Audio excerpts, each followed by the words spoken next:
My boyfriend's sister said she ran the house and I was only the girlfriend. Then we got engaged and she lost it. The day I carried my first box into my boyfriend's house, his sister waited until he was outside and stepped directly into my path. Then, in a voice low enough that only I could hear, she said, "You need to understand something. I run this house. You're just the girlfriend." She told me I could keep my belongings in Grant's bedroom, but the kitchen, living room, and everything else belonged to her. If I tried to change anything or tried to make her leave, she promised she would make my life miserable. Then she smiled, walked away, and greeted Grant as though nothing had happened.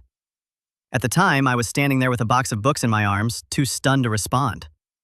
6 months later, I understood that she had not been exaggerating. What I did not understand yet was how far she would go once Grant put a ring on my finger. I had met Grant Mercer 2 years earlier at a friend's barbecue. We ended up talking for nearly 3 hours about work, family, travel, and every random subject that came into our heads. He asked me out the following day, and from that point forward, our relationship developed with an ease I had never experienced before. Grant was kind, hardworking, and steady. He listened when I spoke, remembered small details, and treated me with a level of care that made me feel safe rather than uncertain. Years before meeting me, he had bought a 3-bedroom house after working overtime to save the down payment. He was proud of that house because every room represented years of sacrifice. Unfortunately, the house also came with one major complication: his older sister, Daphne. Daphne had moved in 5 years earlier after her divorce.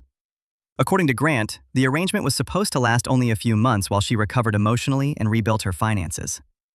5 years later, she was still occupying one of the bedrooms, without paying rent or contributing to the utilities. She occasionally bought groceries, but usually only food she preferred, and she behaved as though that counted as an equal contribution. Grant continued supporting her because he felt guilty about what she had endured during the divorce. Whenever the subject of her moving out came up, he would say that family was important, Daphne was still recovering, and she simply needed more time. In the beginning, I tried to respect that. I had no intention of entering Grant's life and immediately demanding that he abandon his sister. But Daphne never treated me like someone who was trying to respect their family. From the moment she met me, she treated me like an intruder who had come to take something that belonged to her. The first night I stayed at Grant's house, Daphne watched me with the suspicion of someone observing a stranger inside a locked office. She asked how long I had been dating her brother, what I did for work, how much money I earned, whether I rented or owned my apartment, and whether I had been looking for someone to move in with. None of the questions sounded friendly. They felt like an interrogation designed to determine whether I was financially independent or planning to use Grant. After I left the next morning, she told him that I seemed pleasant, but that something about me felt off. Grant repeated the comment later because he thought it was harmless sibling protectiveness. I did not find it funny. Over the following year, Daphne's behavior became harder to dismiss. If I cleaned the kitchen, she rearranged everything afterward. If Grant and I had dinner reservations, she prepared an elaborate meal just before we left and acted hurt when he did not stay to eat it. If we sat down to watch a movie, she interrupted repeatedly with questions or stories that could have waited. When we went to bed, she knocked on his door at strange hours to ask about bills, groceries, or household items that were not urgent. Every interruption carried the same message: she lived there, she came first, and I should never become too comfortable. After we had been together for 18 months, Grant asked me to move in. I was excited until I realized that Daphne had no definite plan to leave. Grant assured me she was close to getting her own place and asked me to be patient a little longer. Because I loved him and trusted his intentions, I agreed. That was how I ended up carrying boxes into the house while Daphne quietly informed me that I was entering her territory. I did not tell Grant about her threat that day. Part of me was still trying to process it, and another part worried that repeating it without proof would make me sound dramatic. Daphne had delivered the message so calmly that I knew she could deny every word. Instead, I told myself that actions would matter more than one hostile conversation. Unfortunately, her actions soon confirmed everything she had said. For the next 6 months, Daphne criticized nearly every part of my existence. She complained that I used too much hot water, even when my showers lasted only a few minutes. She said my cooking left unpleasant smells in the kitchen, but objected when I opened windows or used the exhaust fan. She moved groceries I purchased into different cupboards so I could not find them. Every evening, she claimed the television and refused to compromise about what we watched. She told Grant that I was messy despite the fact that I cleaned more than anyone else in the house. She accused me of being disrespectful when I deliberately kept conversations brief to avoid conflict. When Grant was nearby, she often became fragile and wounded, telling him she felt as though she was being forced out of her own home. No one had asked her to leave at that point. Still, Grant responded to her tears with reassurance and responded to my frustration by asking me to show more patience. Privately, Grant usually admitted that her behavior was unfair. Publicly, however, he avoided confronting her. He said Daphne was sensitive, still affected by her divorce, and frightened of losing the only stable home she had. I understood why he felt responsible for her, but understanding his guilt did not make living under her control any easier. After 6 months of being treated like a guest in the home where I now lived, I stopped waiting for Daphne to grant me permission to belong there. I began reclaiming space without starting arguments. Daphne had spread personal possessions throughout every common area, almost as if she were marking territory. I gathered the items, carefully placed them in neat containers, and moved them into her bedroom. When she complained, I explained to Grant that I was organizing shared spaces so everyone could use them. He considered that reasonable, which left Daphne unable to protest without admitting that she had taken over rooms that were not exclusively hers. I also began preparing dinner before she could use cooking as a way to monopolize Grant's attention. I learned his favorite meals and usually had food ready by the time he returned from work. Daphne tried to compete by cooking separate dinners, but Grant told her he did not want to eat twice. For the first time, she had to accept that he and I might share a routine that did not include her. Next, I created a simple chore schedule and placed it on the refrigerator. I included myself, Grant, and Daphne. Since she had been living there without rent for years, I thought helping with basic cleaning was the least she could do. Daphne exploded, insisting that I had no authority to assign her tasks. I calmly pointed out that I had lived there for only a few months and was already contributing more financially and physically than she was. Grant agreed and told her that everyone in the household needed to help. It was the first clear boundary I had ever seen him set with her. Daphne did not handle boundaries well. She ignored her assigned chores, and I noted it without raising my voice. She made passive-aggressive remarks, and I answered with such controlled politeness that she could not convincingly accuse me of attacking her. She tried to isolate Grant so she could complain about me, but I stopped disappearing whenever she entered a room. I was not trying to drive her out.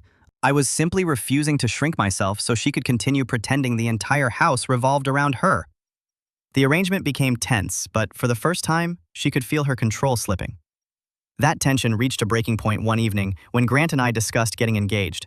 We were sitting on the bed talking about possible timelines and the style of ring I liked. Grant was relaxed and smiling, which had become rare whenever Daphne was home.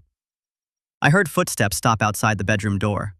Before either of us could react, Daphne pushed the door open without knocking. Her face went pale as she realized what we were discussing. A second later, anger spread across her cheeks and neck.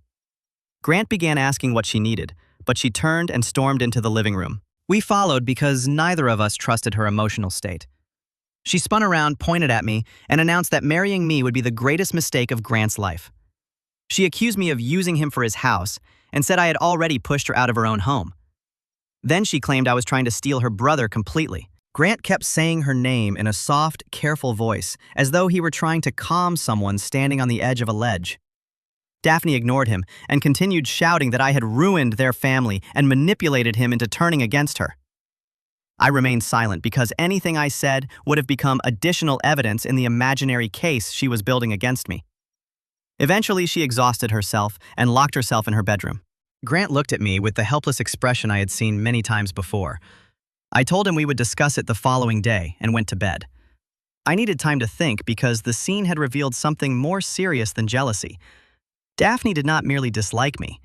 She believed Grant's future belonged to her, and she experienced any step toward commitment with me as an act of abandonment. For the next 3 days, she escalated. At 2 in the morning, she played music loudly enough to make the walls vibrate. Grant asked her to lower the volume, but she claimed she could not sleep and needed music to relax. The next morning, I woke at 6 for work and discovered that every drop of hot water had been used. When I left the bathroom after an ice-cold shower, Daphne was in the kitchen making coffee. She looked directly at me and asked whether I had slept well. I said I was fine and left for work without eating. That afternoon, Grant called and said Daphne had accused me of making cruel remarks about his family whenever he was not present. He immediately added that he did not believe her, but he wanted to ask me directly. When I requested specific examples, he became quiet. Daphne had refused to provide any. She had simply cried and told him I was mean. That was when I began keeping notes on my phone. I recorded when the music started and stopped, when the hot water disappeared, what Daphne said afterward, and what Grant told me about her accusations. At first, I was not sure exactly how I would use the information. I only knew that Daphne relied on creating confusion. Each incident sounded petty when discussed alone, and by the time another one occurred, Grant had already minimized the previous one. A written record allowed me to see the pattern without relying on memory or emotion. It also gave me something concrete in case she eventually made an accusation serious enough to threaten my relationship or living situation. 2 weeks later, Grant took me to our favorite Italian restaurant downtown. We had eaten there on our third date and returned every few months, so I assumed it was simply another dinner together. Grant seemed unusually nervous. He barely touched his food, and after the waiter cleared our plates, he reached across the table and took my hand. He told me that he loved me, wanted to spend his life with me, and could not imagine building a future with anyone else. Then he pulled out a small velvet box. Inside was his grandmother's ring, a simple gold band set with 3 small diamonds. I said yes before he finished asking. I loved him, and I refused to let Daphne's behavior determine whether our relationship moved forward. We spent the rest of dinner talking about wedding dates, venues, and whether we wanted a short or long engagement. I was happy, but beneath that happiness was a knot of dread because I knew we still had to return home. When we pulled into the driveway, Daphne was standing at the living room window with the curtain pulled aside. Her arms were crossed, and she watched us get out of the car without moving. Grant saw her too, and part of the excitement disappeared from his face. I squeezed his hand and told him everything would be okay, though I did not believe my own words. He wanted to tell her immediately because he thought hiding the engagement would make the eventual reaction worse. I suggested waiting until morning, but he insisted she deserved to hear it from him that night. He asked Daphne to join us in the living room. Grant and I sat together on the couch while she took the chair opposite us, already looking suspicious. Grant told her we were engaged. For several seconds, Daphne stared at us without speaking. Then she began sobbing so dramatically that she appeared unable to breathe. She said Grant was abandoning her, exactly as her former husband had. She accused me of turning him against his family and claimed she had nowhere to go because she could not afford to live alone. Grant looked devastated. He moved from beside me to sit near her and placed an arm around her shoulders and promised that nothing had to change immediately. Then he told her she could stay as long as she needed. Hearing those words made my stomach drop.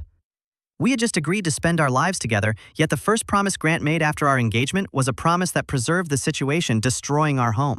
Daphne continued crying while Grant reassured her that everything would work out. I sat across from them feeling completely alone. After nearly an hour, she finally returned to her bedroom. Grant remained on the couch, exhausted and staring into the darkened room. I went to bed, waited until I heard Daphne's door close, and then returned to speak with him privately. I told him that I would not move forward with wedding planning while his sister lived there without contributing and treated me like an invader. The house was supposed to become our shared home, yet I had never felt welcome in it. Grant became defensive and repeated that Daphne was going through a difficult period. I asked him how many years a difficult period was allowed to last. He had no answer. I told him that he had avoided this confrontation for so long that avoidance had become the arrangement. Every time Daphne became upset, he postponed the decision, and every postponement taught her that tears would erase the boundary. I could see that he recognized the truth in what I was saying, even though it made him uncomfortable. When he asked what I expected him to do, I told him to establish a realistic deadline for her to move out and then enforce it. Grant said he would think about it. I told him that after 5 years of waiting, thinking was no longer enough. I did not demand that he throw her onto the street the next morning. I wanted to plan a date and proof that our future would not always come second to Daphne's comfort. Despite the unresolved conflict, we began researching wedding venues. I had bookmarked several places, and Grant particularly liked a barn venue about an hour away. We scheduled a video tour for Saturday morning. On Friday night, Daphne announced that a contractor would arrive at 8 the next morning to replace bathroom tiles. Grant asked whether she could reschedule, but she claimed the contractor was available only that weekend and that she had arranged the work weeks earlier. The timing was too convenient, but I did not argue. On Saturday, the hammering inside the house became so loud that Grant and I had to take the video call from his car in the driveway. The venue coordinator repeatedly asked whether everything was all right. That was only the beginning of Daphne's interference with wedding planning. Whenever we looked at venues, she appeared nearby to comment that they were too expensive. She told Grant that spring weddings were cursed because her own marriage had ended after an April ceremony. When we scheduled another video tour, she found another loud household project. When we compared photographers, she called every option overpriced. When we discussed catering, she announced that no one would enjoy the wedding unless we served recipes from their mother. I stopped responding emotionally and added each incident to my log.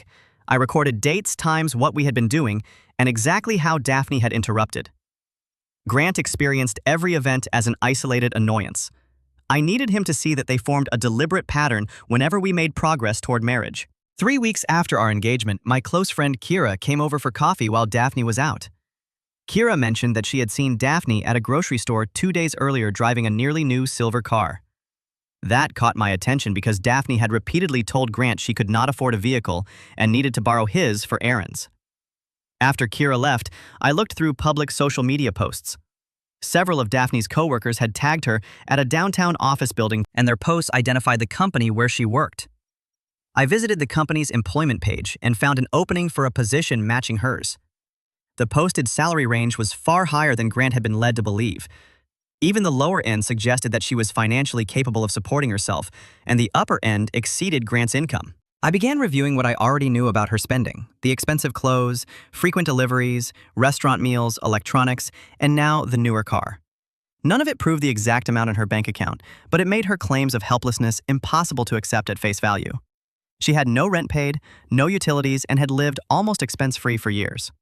Unless she had hidden debts no one knew about, she should have accumulated substantial savings. More importantly, she had been telling Grant that she could barely survive while he worked overtime to cover the household costs she refused to share. When he returned that evening, I showed him the job listing, the social media posts, Kira's account of the car, and the notes I had made about Daphne's spending. Grant sat at the kitchen table, scrolling through the information, his expression becoming more disturbed with every page. He admitted that he had been working additional hours for months because he believed Daphne had no financial cushion. He had covered repairs, groceries, and household expenses while she built a life he knew almost nothing about.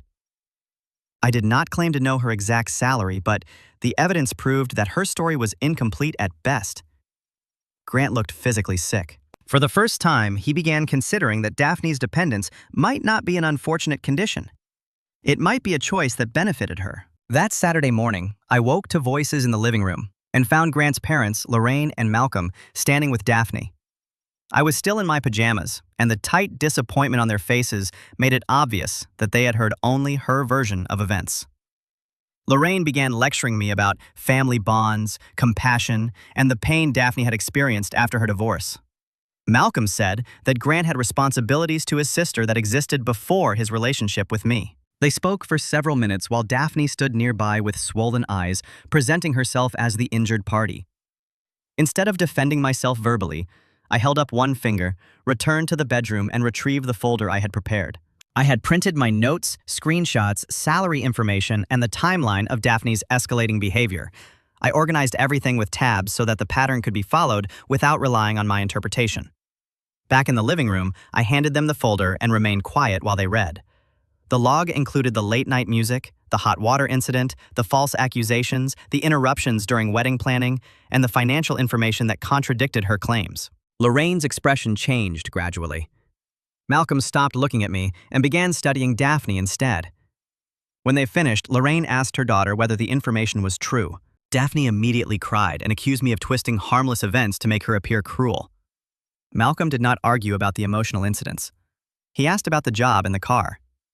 Daphne stiffened and said her finances were private and none of their business. That answer did more damage than any accusation I could have made. She did not deny having money. She objected to being questioned about it. Lorraine gathered the papers and said the family needed to have a serious discussion. I returned to the bedroom and left Grant with his parents and sister.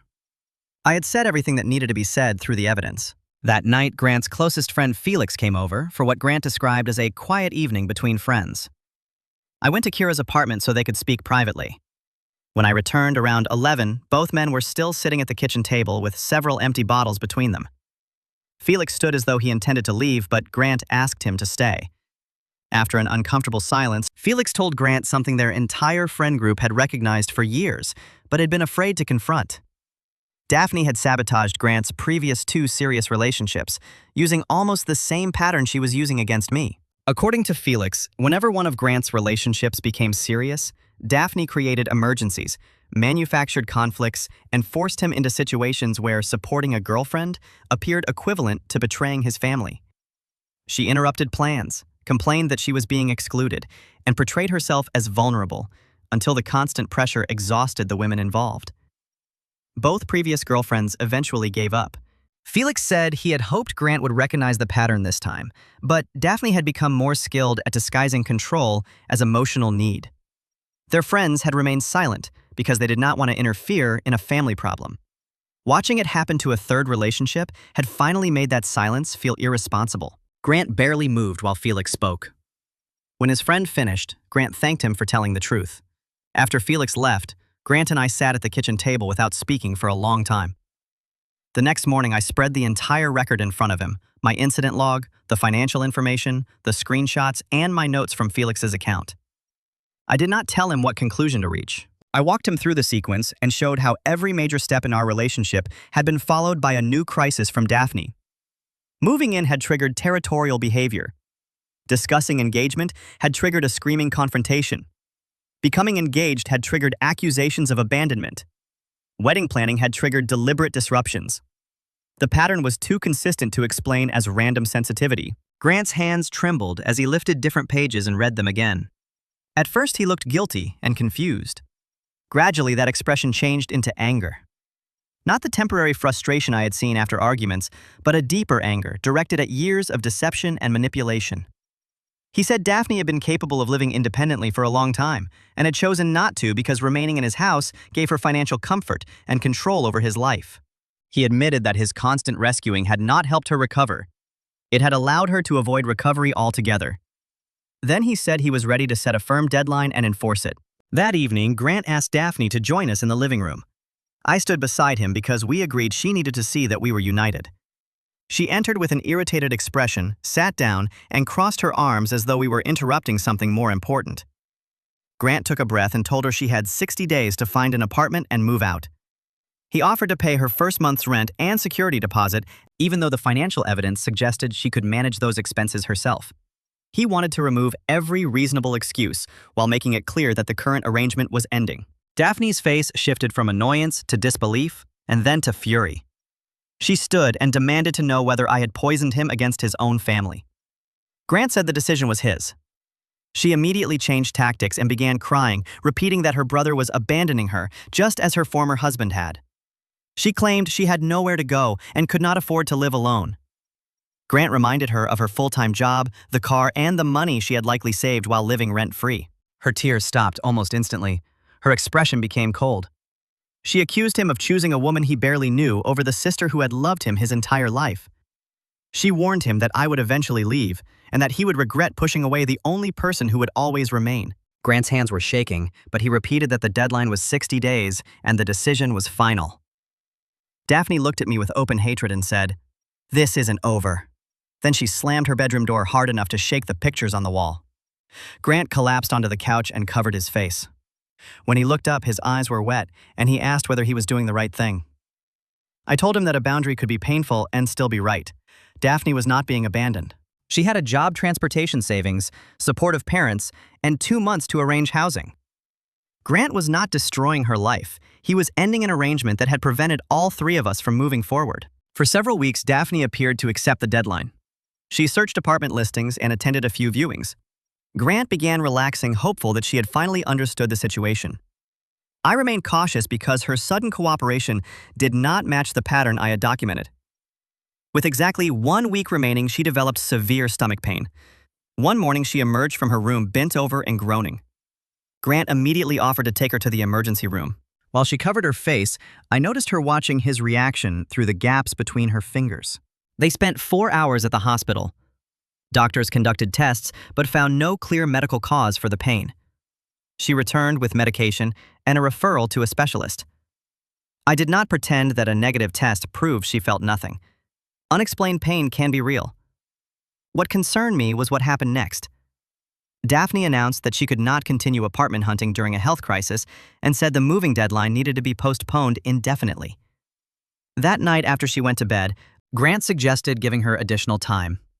I reminded him that the symptoms had appeared at the exact moment the deadline was about to become real. I also reminded him that postponing the date without any new plan would return us to the same cycle. Grant struggled with guilt. He kept asking what kind of brother would force his sister to move if she might genuinely be ill. I told him that she was not being placed on the street, and that illness, even if real, did not automatically require living in his house forever.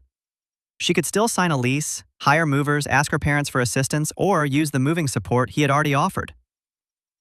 Over the following week, Daphne visited the emergency room 3 more times. Each time, she returned without a diagnosis that explained the urgency she described. She spent hours in her bedroom, groaning loudly enough for us to hear, and Grant became increasingly exhausted from worry and lack of sleep. The deadline passed. Daphne remained in the house and Grant did not enforce the move. In a single week, the entire pattern had repeated itself. She created a crisis. His guilt overwhelmed the boundary and nothing changed. I realized that no amount of evidence or conversation could make Grant follow through while I stayed and absorbed the consequences with him. One morning, while he was at work, I packed a bag and placed it in my car. When he returned, I told him I was temporarily moving into Kira's apartment and would not come back until Daphne was actually out of the house. Grant went pale and asked whether I was ending our engagement. I told him I loved him and was not breaking up with him. But I could no longer participate in a cycle where boundaries disappeared the moment Daphne applied pressure. He had promised that the deadline was firm, yet once again, her crisis had become more important than our future. I needed him to show through actions, not apologies, that he was ready to prioritize the life we were building. When Daphne had moved out and the arrangement had truly ended, I would return. Until then, I needed distance. Grant began crying and asked me not to go. I hugged him and told him that staying would only teach everyone that the situation could continue without consequences. Then I picked up my bag and left. I cried for the entire drive to Kira's apartment. Leaving the man I intended to marry was one of the hardest decisions I had ever made. But staying would have meant accepting that our engagement changed nothing. Kira opened the door and hugged me without asking for an explanation. She had been expecting that moment for weeks. 2 days later, Grant appeared at Kira's apartment. His eyes were red, his clothes were wrinkled, and he looked as though he had barely slept. He told me that after I left, he finally understood what his refusal to act was costing him. He informed Daphne that she had 1 additional week to leave voluntarily. If she remained after that, he would begin formal eviction proceedings. He said it was the most painful boundary he had ever set, but he now understood that enabling her had hurt both of them. It had damaged his relationships and prevented Daphne from building an independent life. I asked whether he was certain he could follow through. Grant nodded and said losing me even temporarily had forced him to see that he had chosen his sister's comfort over our future for years. He was done making that choice. I hugged him, and he held on to me with his entire body shaking. He described what had happened after I left. Daphne's stomach complaints had largely disappeared as soon as he said the deadline would not be extended. She screamed at him for hours, called him a terrible brother, and contacted their parents to claim he was throwing her onto the street while she was sick. This time he had not backed down. I returned to the house during Daphne's final week because I wanted to support Grant and protect my remaining belongings. Almost immediately, I smelled bleach coming from the laundry room. Inside the washing machine, I found my clothes soaked in concentrated bleach. Shirts, trousers, dresses, and other items were covered in pale spots and holes where the fabric had deteriorated. Months of clothing had been destroyed in one deliberate act. Grant looked sick when I showed him. Then we discovered deep scratches carved into the hardwood floor of the master bedroom. Someone had dragged a sharp object across the wood repeatedly, forming the word traitor in letters nearly 2 feet high. The destruction continued throughout the house. Several dishes inherited from Grant's grandmother had been smashed and left on the kitchen counter. A sticky substance had been poured into the bathroom drain, leaving it completely blocked. There were holes in the walls of Daphne's bedroom and damage to the lock on the back door. Each new discovery stripped away another layer of Grant's guilt. He photographed every ruined item and every damaged surface. When he knelt beside the broken dishes that had belonged to his grandmother, something changed in his face. He said Daphne had crossed the line from emotional manipulation into deliberate cruelty. She was not simply frightened or grieving. She was intentionally destroying things she knew would hurt him. At the end of the week, Daphne still refused to pack. She locked herself in her room and announced that she was not leaving. Grant stood outside the door and told her that she had 1 hour to begin moving her belongings, or he would seek formal help removing her. She screamed that he would never dare. When he took out his phone, she opened the door and stared at him as though she no longer recognized the brother she had controlled for years. Grant told her that permission to remain in the house had ended. Legally, however, he still needed to follow the proper eviction process, rather than simply removing her possessions himself. The following morning, he went to the county courthouse and filed the required paperwork. The clerk explained that the process could take at least another month and would involve several $100s in fees. Grant signed the documents and paid without hesitation. He later said he should have started the process earlier, instead of repeatedly hoping Daphne would leave voluntarily. He returned home with the eviction notice and handed it to her. Daphne read the papers and laughed, asking whether he was truly willing to drag his own sister through court. Grant said yes. She warned him that their parents would be ashamed. Grant told her Lorraine and Malcolm already knew about the property damage, her financial situation, the manipulation, and her refusal to leave. They supported his decision. Daphne stopped laughing. Her face went pale and she asked what he meant. Grant explained that their parents had seen the photographs and understood why the eviction was necessary. Daphne retreated to her bedroom and locked the door. The possibility of losing the house had frightened her, but realizing that her parents would not rescue her seemed to frighten her even more.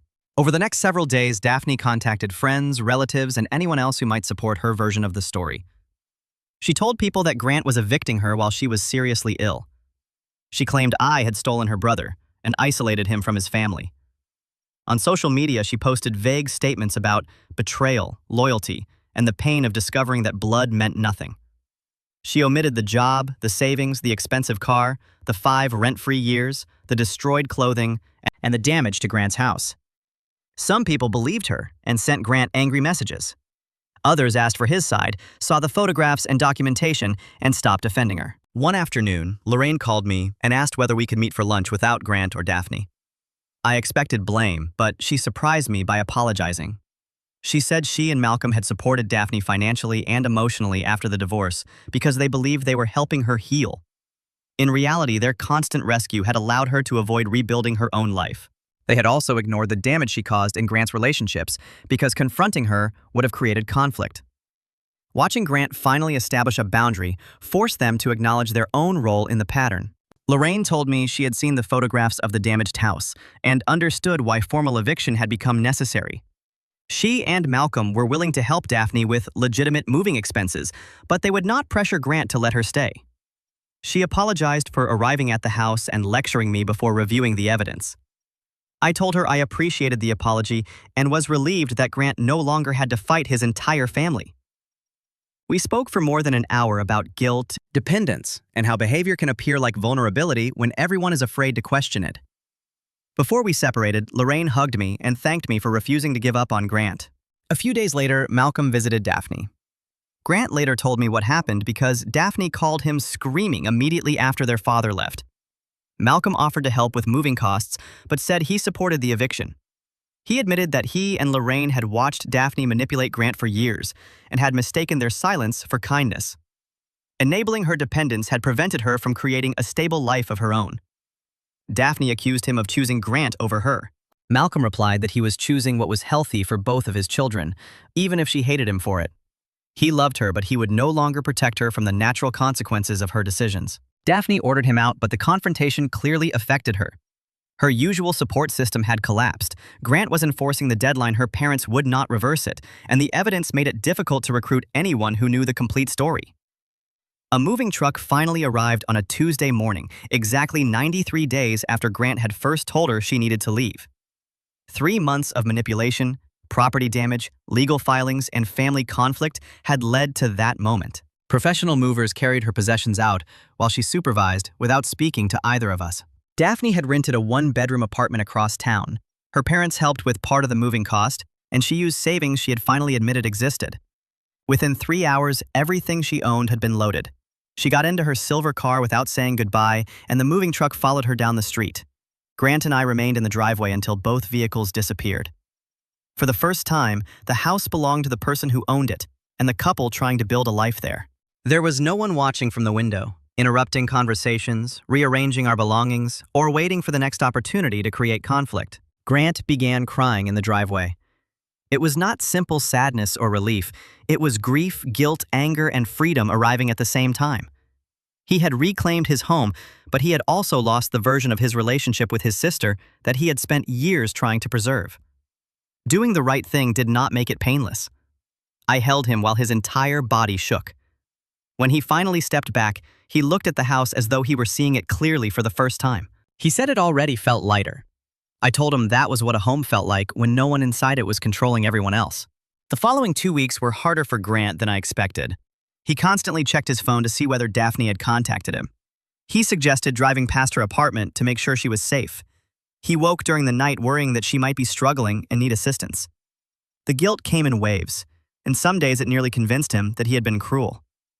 I reminded him that Daphne was an employed adult with savings, transportation, an apartment, and parents willing to provide reasonable support. Setting a boundary had not made her helpless. It had required her to use abilities she had hidden for years. One evening, Grant suggested inviting her to dinner so they could begin repairing their relationship. I asked whether he believed Daphne was ready for respectful contact or whether he simply wanted relief from his own guilt. After thinking about it, he admitted the invitation would be for him, not because her behavior had changed. I suggested couples counseling so we could understand the family pattern and strengthen our communication before marriage. Grant agreed immediately. We found a therapist who specialized in family systems and boundary setting. Hearing a neutral professional explain that his limits were healthy seemed to lift a burden he had carried for years. We also began repairing the house. The master bedroom came first because it held the most obvious physical damage. Daphne had chosen the old beige paint years earlier, and neither of us had ever liked it. Grant and I spent an afternoon comparing paint samples and selected a soft gray blue that made the room feel brighter. While I painted, Grant removed the scratched flooring and replaced it with hardwood that matched the rest of the house. We moved the bed, brought in a dresser from my former apartment, and hung photographs from trips we had taken together. By the end of the month, the room no longer felt like a place Daphne had marked with anger. Grant began sleeping through the night. One afternoon, I found him smiling while folding laundry. When I asked what he was thinking, he said he was simply happy to be home. Truly home, for the first time in years. We rearranged the living room next. Daphne had positioned every piece of furniture around the television she controlled each evening. We moved the couch to create a conversation area, added a reading chair near the window, built shelves for our books, and replaced the heavy curtains with lighter ones. The changes were ordinary, but that was what made them meaningful. We were not trying to erase her existence.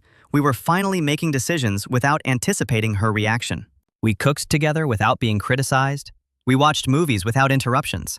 We invited friends over without worrying that Daphne would manufacture a scene. The silence in the house no longer felt tense. It felt peaceful. 2 months after she moved out, Grant's phone buzzed during breakfast. He read the message and handed it to me. Daphne was asking whether he would meet her for coffee. The message was noticeably different from her previous demands. She asked instead of ordering him. She suggested a cafe near her apartment rather than expecting him to come to her. She wrote that she understood if he was not ready, but hoped they could speak. Grant asked what I thought. I told him the decision belonged to him and that I would support him as long as he maintained the boundaries we had discussed. He replied and suggested Thursday afternoon. Their meeting lasted almost 2 hours. When Grant returned, he looked tired but calm. He said Daphne had apologized without blaming me, her parents, or him. She admitted that losing control of his house had forced her to examine what she had become since her divorce. She had used him as a financial and emotional crutch, manipulated his guilt, and sabotaged relationships that threatened her position in his life. She had begun seeing a therapist who was helping her understand the depth of her dependence. She acknowledged the damage she had caused and said she did not expect immediate forgiveness. Grant thanked her for apologizing, but made it clear that one conversation would not restore their old relationship. In fact, their old relationship was exactly what needed to remain gone. Any future contact would require respect for his marriage, his home, and his boundaries. Daphne said she understood. They agreed that they might meet again after a month if Grant felt ready. He did not rush to reassure her, invite her back, or take responsibility for her emotions. That restraint showed me how much he had changed. Wedding planning became peaceful once Daphne was no longer able to interfere. Grant and I compared venues without someone criticizing the cost. We chose an early October date and booked a small garden venue that could hold about 80 guests. Lorraine supported us without taking control. She came dress shopping with me, shared stories about Grant's childhood, and respected every decision I made. Over time, we developed a relationship separate from the conflict that had first brought us together. She apologized more than once for failing to recognize Daphne's behavior earlier, but I told her that what mattered was how the family responded once the truth became impossible to ignore. We invited Daphne to the wedding because Grant wanted to leave open the possibility of a healthier future. I agreed, though we established clear limits. She would attend as a guest. She would not participate in planning or influence decisions. Daphne accepted the invitation with a brief message that sounded genuinely pleased for us. She did not ask to choose flowers, question the menu, or tell us what traditions we needed to follow. That did not erase the past, but it was the first sign that she understood access to Grant's life would now depend on her behavior. Our wedding took place on a warm October afternoon. Daphne arrived on time, wore an appropriate dress, congratulated us, and caused no scene. The tension was still present. She stood slightly apart during family photographs and left the reception early without saying goodbye to everyone. Lorraine and Malcolm looked sad, even while celebrating with us because the family harmony they once imagined might never fully return. I understood their grief, but I no longer believed harmony was worth preserving when it depended on everyone surrendering to one person. As I walked toward Grant, I felt no regret about the boundaries that had brought us there. Our relationship was not a fairy tale, and marrying him did not magically erase the complicated history with his sister. Daphne would always be part of his family. Rebuilding trust, if it happened at all, would require time, accountability, and careful limits. But Grant and I had already faced the hardest question a couple can face, whether we were willing to protect our future when doing so required disappointing someone we loved. The day I first moved in, Daphne told me that she ran the house and I was only the girlfriend. By the time I stood beside Grant exchanging vows, the house was no longer anyone's territory to control. It was our home, not because I had defeated his sister or taken her place, but because Grant had finally learned that love did not require surrendering his choices, and I had finally refused to build a life in a space where I was expected to disappear.